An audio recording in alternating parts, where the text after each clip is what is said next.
came to faith, or how I came to know Christ, was the summer going into my junior year in college.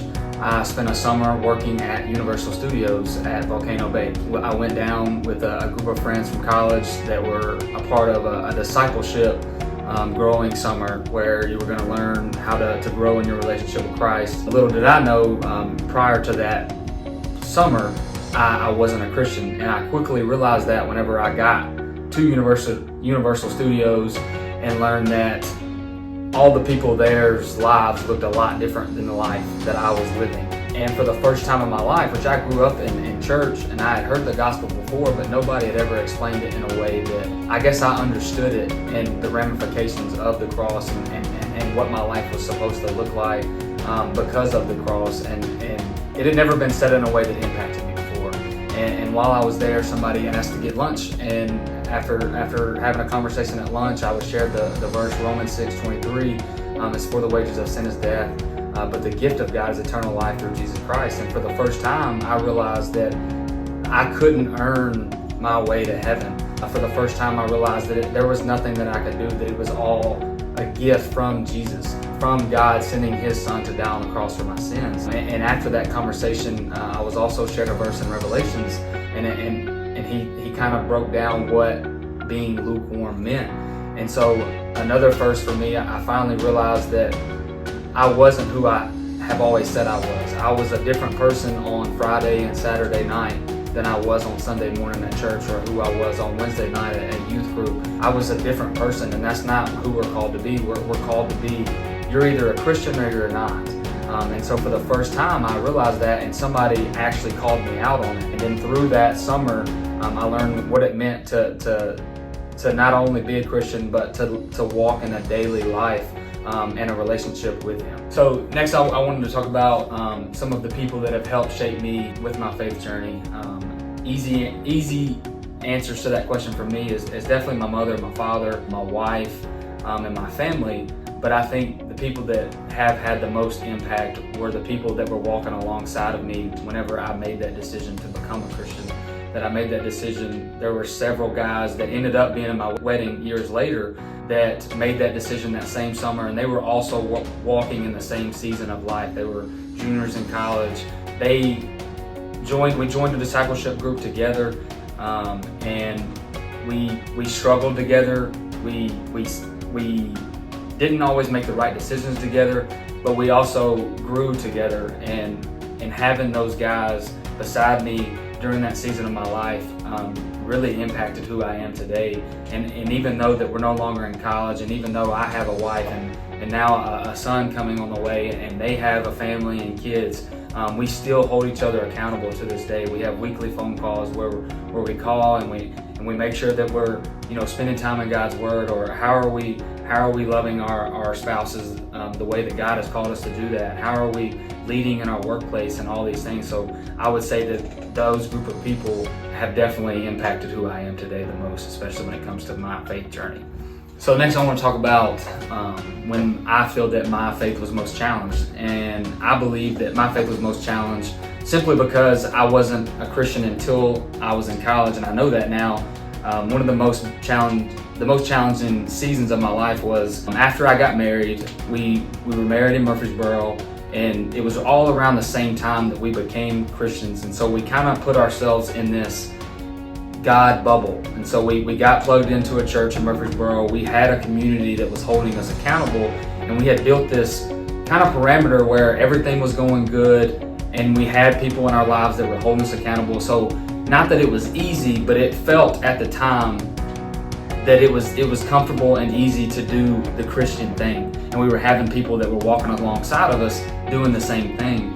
But then we graduated, and my wife got accepted to school at UT Health Center in Memphis. And so we kind of had to leave. And at that point, I really didn't know what I wanted to do with my life. And so I also I was battling whether I was going to go on staff with campus ministry, or I wanted to coach. And after she got accepted there, it kind of cut out the possibility of doing campus ministry. So I applied for some jobs without a teaching degree, and I got a job at a public school in Ripley, Tennessee. And so we moved to Ripley, and it felt like overnight we left that bubble and we went to a place where we didn't have that. We had people that we kind of knew, but no one that was doing the things that we were doing in Murfreesboro. Nobody that was trying to push us to grow in our relationship with Christ, or show us how to take our relationship with Christ and apply it to a brand new work, or how my wife was supposed to take it to school and all these things. And so I feel like during that season it was the most challenging for us, is because we were out on our own for the first time, and we kind of had to start from the bottom and learn the whole process over again alone. So next I'd like to talk about some things that are the most encouraging to my faith right now. And first and foremost, I would say that my wife is definitely the most encouraging person to me. She entered into a workforce that is hard, but the reason why she entered into it is because she wants to serve people, and it's been really encouraging to see not only how hard it is, but to see her heart for the people that she's working for, and that challenges me every day, that she's able to do that. Another one is just my job and being around all of our students every day. I feel like our student body encourages me daily, just the way that they walk the halls, the way that they speak to each other, the way I truly believe that the way we do things at TRA is different. I also am encouraged by, I have a group of boys that come to our house on Wednesday nights. I have, I'm not gonna say their names, but several boys that come to our house, and during that time, I get to share a meal with them. I get to, share laughs, and I get to see a side of them that I feel like a lot of people don't get to see of the boys. They don't have their guard up. They're being genuine, and I get to see not only that they care about each other, but they care about God. They care about their relationship with the Lord. They care about this school, and I feel like even though they might not admit it, but I think it's important for them to know that I see them, and I am very encouraged by them. So the next one is what is my life verse, and my life verse, and a lot of the people that know me very well will know it before I say it, but a verse that has stuck out to me, especially as I've gotten older, is Luke 16:10. And in that verse it talks about, and I'll just summarize it, but it talks about if you can be trusted in the small things, then God can trust you with the big things. And so, like, translate that to football is what I try to do a lot. If I'm talking about football, if I can't trust you to show up to practice on time, if I can't trust you to do all the reps that we ask you to do in the weight room, or act right in the classroom. So those are little things. Those are things that don't require any effort, anything at all, any talent, anything like that. But if I can't trust you to do those things, then how can I trust you to do the big things on a Friday night? And then translate that to even life. Even for me, I remember a time that I was asking God, can you send me a wife? Can you send me, one day I want to be a father, and I want to be whatever it is in a job. I want to be a leader in my workplace. But then God quickly humbled me by saying that I can't even trust you to spend 5 minutes in my word every day. I can't trust you to spend any time in prayer. All these things are about you. You haven't even said anything about other people. And so I think what God is saying is, if He can't trust you with those small things, if He can't trust me, if I can't lead myself, then how can He trust me to lead myself and my wife? And I think that's what that verse is saying. And that's one that I think applies. You can apply to everything in life. The next one is, I want to share how I was brought to TRA.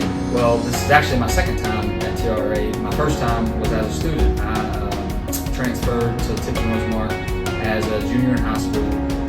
The funny thing is Brad Smith is the reason why I came in the first place. He came, I met him in the summer going into my junior year, and somehow, some way, found a way to get me to come to TRA.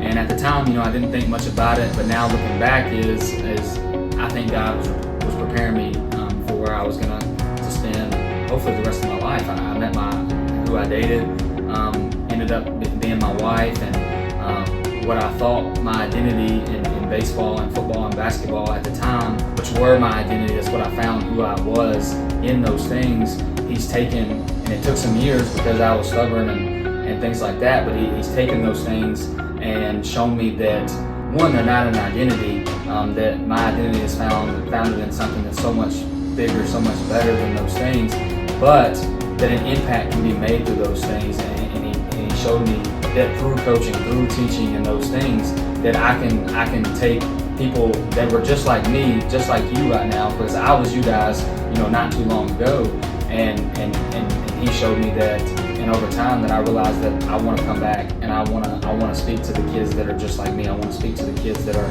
finding their identity in those things and show them that there's so much more to life than a game. There's so much more to life than a relationship, a person, than any of those things. And what that is Jesus. And so that is why I do what I do. That's why I come to work every day. The reason why I chose to work at Tipton-Rosemark Academy is because I have the freedom to be able to show others the love of Christ and the love that was displayed on the cross.